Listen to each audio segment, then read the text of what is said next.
Ito yung mga inalmirolan ko kanina. Ayan, titingnan natin kung pwede na siyang kunin. Grabe, tingnan nyo naman. Oh, sobrang tigas, diba? Sa totoo lang, parang kami na lang yata ang gumagawa ng ganito. Dahil itong mga ganitong klaseng sinauna pa to. Pero ito ang gusto ng mga amo ko, ganito.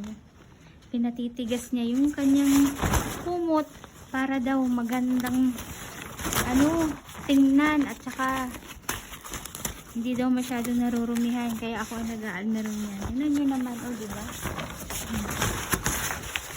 Ayan, pagkatapos ko yung maalmeron yan, dumidikit yan. Ang hirap-hirap niyan, tanggalin. Sobra.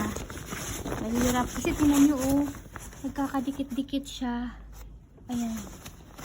Ayan, nagkakadikit-dikit. Tapos napakatigas niyan.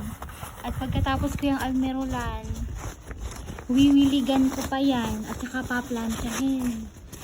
Ganyan ang ginagawa ko dyan. Hindi ko na nakuhanan kung paano ito ginawa kanina. Ayan po, oh, diba?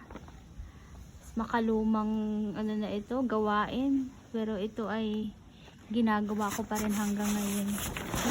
Yung iba, gusto malambot yung kanilang mga sapin sa kama at saka sa kumot.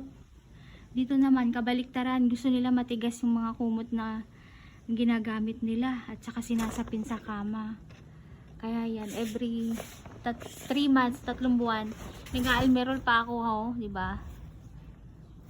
Yan ang gusto nila.